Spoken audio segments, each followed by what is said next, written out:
radio show called The Possibility Project and writes monthly columns for a variety of publications. She published her first book in 2012 called These 5 Words of Mine. Please help me welcome Jen Kronberg.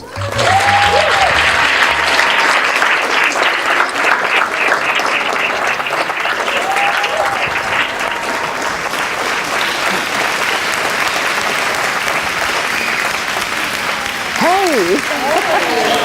How we doing? Excellent. Oh, really? That was Great. We're doing great.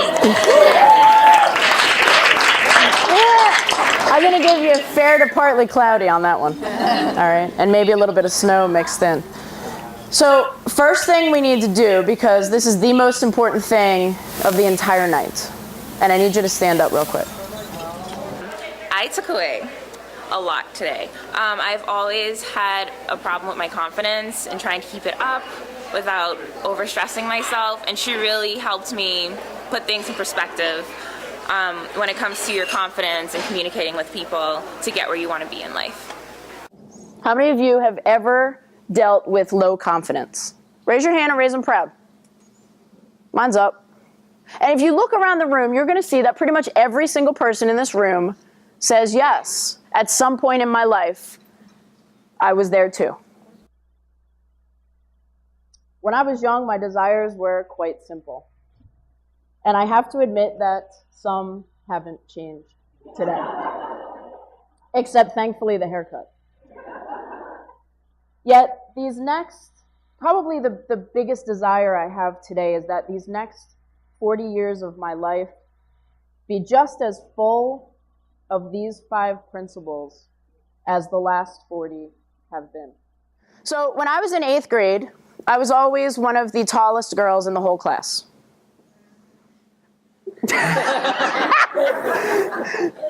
I heard that. Mm-hmm. So you can relate. Okay. So this was my class picture. That was me. I was the heartbeat, or the mountain, or whatever that was, right?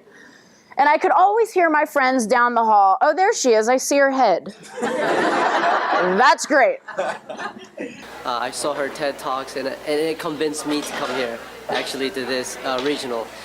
The statement of I can to I did is so amazing and so simple, and just choosing and making a choice, like she said, to do what you love is just enough and just so simple, and she is just an amazing person. Thank you. So going through 8th grade, we did the 8th grade superlatives, right? You know what I'm talking about?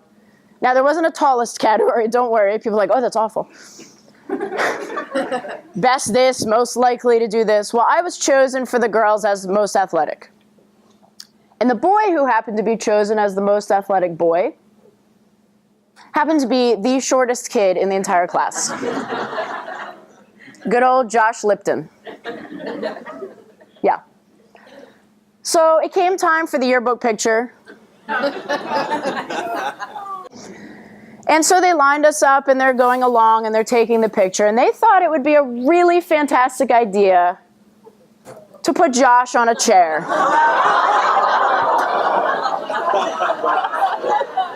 You know, people used to ask me, is that a real story? I'm like, I cannot make this up. The best part is they left the chair in the picture. Come on.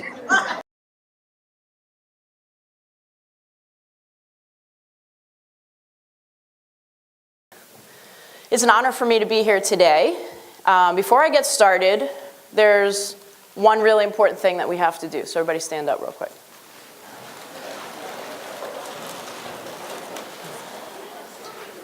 See, I've always been told that it's not real unless you get a picture. So we need a nice big selfie. You ready? Serious. And I remember I get the yearbook, I race home, I'm like, Mom, forget it. Nothing to see here, keep on moving. I was mortified. I was mortified. Now, notice my knee. Here we go. Is failure good or bad?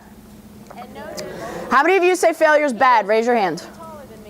Liars, every single one of you, except you. Okay, so let's say you're in class and you get a 49 out of 100 on a test. Are you feeling all right about that?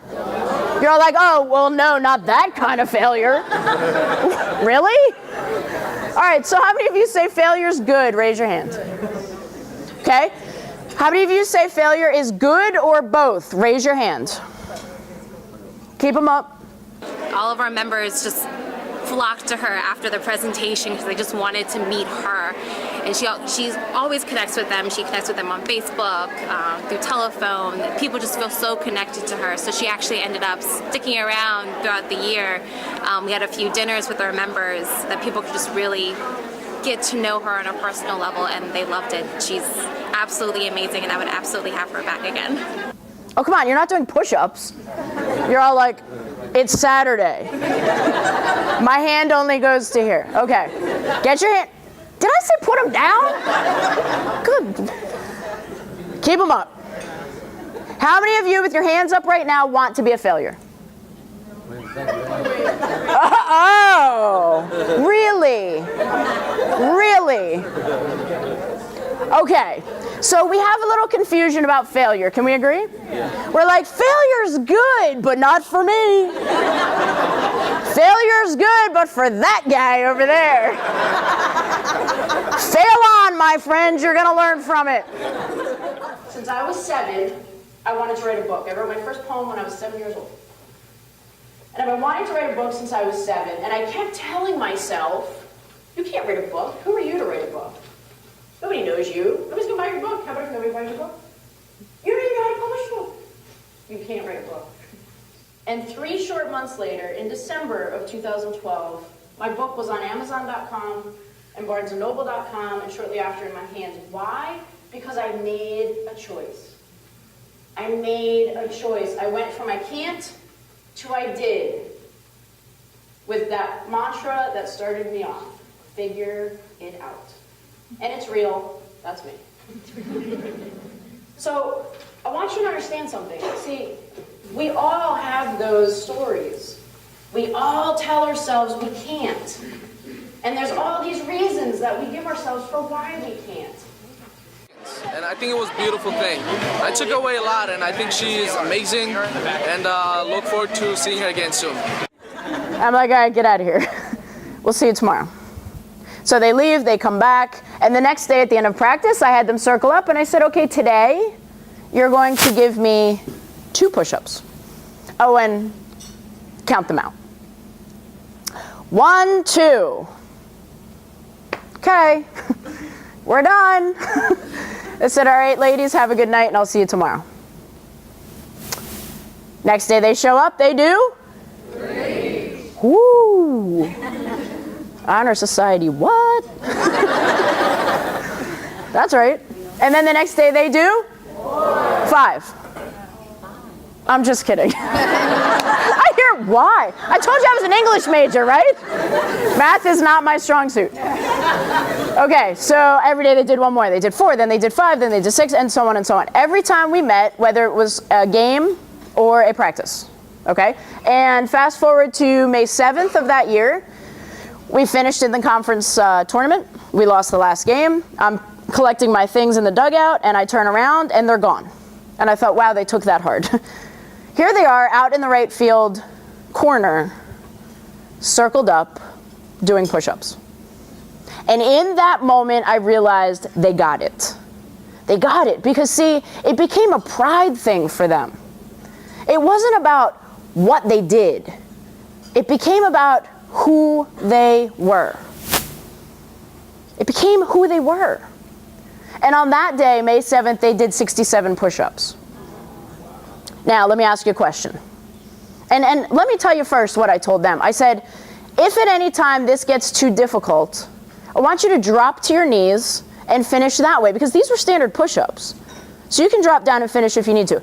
If at any time that gets too difficult, I want you to drop out completely and cheer your teammates on. That was pretty nice of me, I thought. I gave them an out. I gave them an out. And not one time in those 67 days did they take it. Not one time did anyone drop to their knees or drop out. Not once, because I watched. Now let me ask you a question. If I were to tell you we're going to go find a space in this hotel, and we're going to circle up, and we're going to do 67 push-ups, how many of you would say, we are not doing anything like that? Raise them high and raise them proud. Okay, that table apparently would like to do 67 push-ups. Nice. Okay, so go ahead, raise your hand again if you say I don't think so. I don't think I have a hard time. I get the Okay, so let me ask you something. See, if I ask them the same thing on February 1st, they would have said the same thing. Why? Because I asked them later. And I said, how many of you really thought that you could do 67 push-ups at once? And they all said, we had no idea. See, we don't know how far we can go until we go there.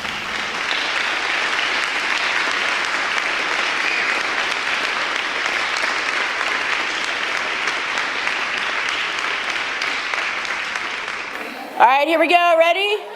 1, 2, 29. Oh, we got, the middle. There's a request for the middle. Are you ready? So that includes some of you. So be ready. Here we go. 1, 2. Okay, I only got my hair. Hold on. 1, 2. Okay, that was a little late on the draw. I snapped it and she goes, okie doke. Okay.